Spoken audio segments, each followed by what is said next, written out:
Fiat, fix it again Tony. Feudal Italian attempt at transportation. Why does this beautiful Fiat Spider have such a bad reputation? Just look at it. So, is it a failure or a true classic? Let's find out. There's just no way you can criticize its looks. It's gorgeous. Pick an angle from the front. Pick an angle from the back. In terms of its looks, it's definitely a timeless classic, top up or al fresco, top down. The Fiat Spider was designed by Pininfarina's Tom Tiharda, who also famously penned the Di Tommaso Pantera and my favorite, the Di Tommaso Longchamp, the Q Valley Mangusto, as well as the Ferrari 365 GT California and the Lancia Flaminia Pininfarina Coupe Speciale, along with many other well-known and well-loved cars. The Ferrari 275 GTS is cited as its inspiration, and you can certainly see the resemblance.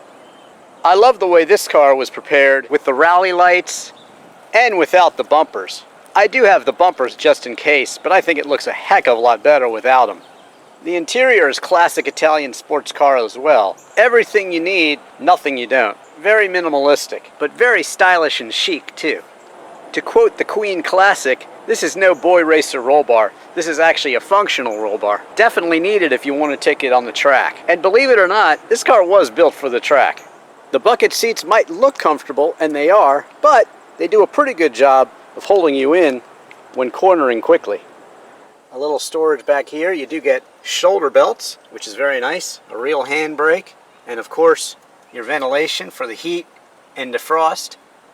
Moving forward, you get a fan, and of course the Italian ashtray too.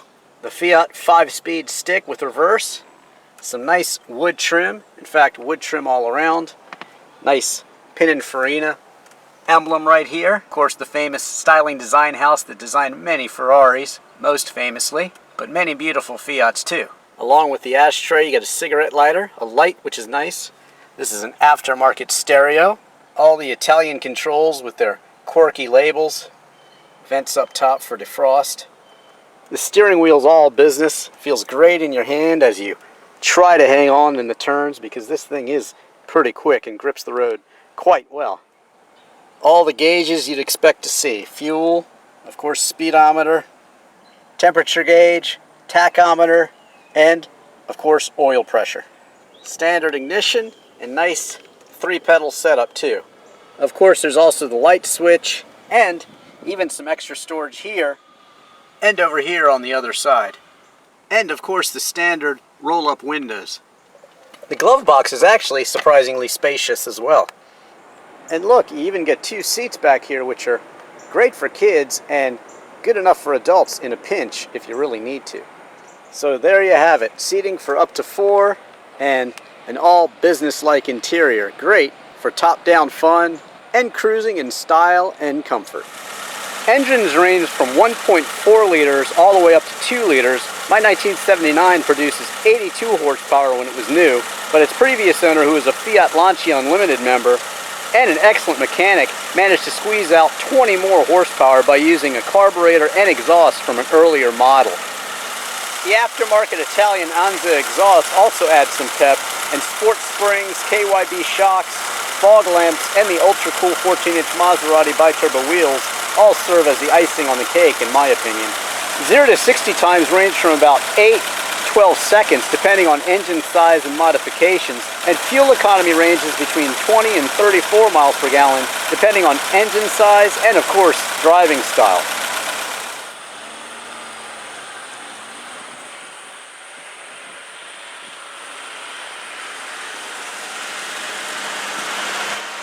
The Fiat 124 Spider debuted in 1966 at the Turin Auto Show. It lasted until 1985 with very few styling changes. In order to conform to tougher standards in the US, it was modified in 1975 for federalization, and therefore was not available in the European markets until 1983. From 1979 to 1982, it was referred to as the Spider 2000 because of the 2-liter engine, getting Bosch L-Jetronic fuel injection starting in 1980. From 1983 to 1985, it was known as the Pininfarina Spider, since Pininfarina was marketing it at the time. A GM-sourced automatic transmission was available as an option from 1979 to 1985 in the US. 124 Spider shared the same platform as the 124 Coupe, and also many mechanical parts with the 124 sedan. The Coupes were built in-house, while the Spider was manufactured by Pininfarina. If the Fiat Spider was a woman, she'd definitely be a saucy Italian girl.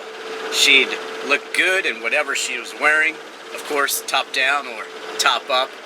And sure, she'd have a terrible temper and she'd get fiery mad occasionally, but that would just make the making up all the better. And, you know, you could go on a nice long road trip with her and all would soon be forgotten. Of course, with all used cars, you want to make sure everything works. Check the ventilation system. Check the air conditioning if it has it. Check the defrost. Check out the radio. Really check everything, but most importantly, look underneath and in hiding places for rust. Fiats have definitely gotten a bad rap over the years. Fix it again, Tony, ha ha ha. But really, I've tested all the current Fiats, and they feel quite solid, as does this one. You know, if you get a good classic car that's been taken care of, well, it's going to treat you nice too. If it was treated nice, it's going to treat you nice. And this one has really been taken care of. Previous owner was a Fiat Lancia Unlimited Club enthusiast, and he really knew what he was doing. He totally rebuilt this Fiat Spider, and it shows. It runs like a top. Really nice. And, you know, it's one of the rare classic Fiats that I would feel comfortable driving long distance. Heck, I would drive this one cross country, but it is a Fiat, of course, and therefore, yeah, you know, things can go wrong. It's an old car. It's a classic car. So if you're buying one, you have to take care. You can buy a Fiat Spider for anywhere from around $1,500 to a basket case with a lot of rust, all the way up to $12,000, $15,000 for the nicest examples these days. Little things can certainly go wrong, so you have to be careful. So really buy the nicest one you can afford and buy the one with the features you like. The things that really drew me to this one: Maserati bi-turbo wheels, the red color. I'm not usually a fan of red sports cars, but there was just something about this one, and the fact that it was totally redone by a Fiat Lancia master mechanic enthusiast. That makes me comfortable. You know, I could buy this with confidence. This one only has about 1,000 miles since its total rebuild, and like I said, it really runs like a top. The fuel pump's a little clicky. That's because it's mounted to a metal wall, but you know, you could switch it back to the mechanical fuel injection if you wanted to. But I like this fuel pump for its reliability. Just look over the bonnet here. It's just timeless and stylish. And when the roads get twisty, really, really fun. Tiny little Fiat steering wheel, feels good on your hands, and it's really fun just to drive it through a great road with the leaves looking like they look today. Amazing.